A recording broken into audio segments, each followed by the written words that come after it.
पाटील यांच्या परिवाराला विमानतळ उद्घाटनाच्या कार्यक्रमाचे व्हीआयपी पास देण्यात आलेत। दिबा पाटलांची दोन्ही मुलं, पत्नी, दिबा पाटील यांचे बंधू या कार्यक्रमाला उपस्थित राहतील।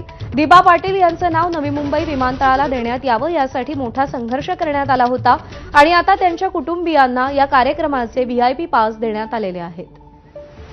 विनायक पाटील आपल्याला या सगळ्या संदर्भात अधिक अपडेट देतील। विनायक, आपण पाहिलं की दिबा पाटलांच्या नावासाठी मोठा संघर्ष आहे, गेली 3-4 वर्ष सुरू होता आणि अखेर आहे ते राज्य सरकारने हा प्रस्ताव पास केलेला आहे, केंद्र सरकारकडे पाठवलेला आहे आणि काही दिवसापूर्वीच आहे तो मुख्यमंत्र्यांनी सुद्धा स्पष्ट केलंय की पुढील 2-3 महिन्यामध्ये आहे ते आम्ही त्यांचं नाव या ठिकाणी दिबा पाटील नवी मुंबई आंतरराष्ट्रीय एअरपोर्ट असं देणार आहोत आणि त्यामुळे आहे तर या महत्त्वपूर्ण कार्यक्रमाला आहे ते दिबा पाटलांचे जे परिवार आहे त्यांना 5 व्हीआयपी पास हे देण्यात आलेले आहेत। त्याच्यामध्ये त्यांची 2 मुलं आहेत, पत्नी आहे, त्यांचे बंधू आहेत, त्याचबरोबर घरातली सून आहेत, हे 5 लोक आहेत ते या कार्यक्रमाला उपस्थित राहणार आहेत। त्यामुळे आपण पाहतो की गेली 25 वर्षाचा हा महत्त्वाकांक्षी प्रोजेक्ट अखेर हा पूर्ण होतोय। आज त्याचं उद्घाटन होणार आहे आणि जरी आज उद्घाटन होणार असलं तरी डिसेंबर महिन्यामध्ये आहे ते या ठिकाणी पहिलं विमान उडणार आहे आणि आंतरराष्ट्रीय सेवा आणि देशपातळीवरची सेवा ही डिसेंबरमध्ये सुरू होणार आहे। त्यामुळे आजच्या या कार्यक्रमासाठी दिबा पाटलांचं संपूर्ण परिवार हे उपस्थित राहणार आहे।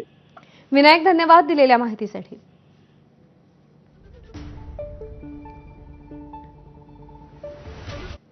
दरम्यान नवी मुंबई विमानतळाच्या उद्घाटनासाठी विमानतळाबाहेर उभारण्यात आलेल्या कमानीवर दिबा पाटील यांचं नाव आहे।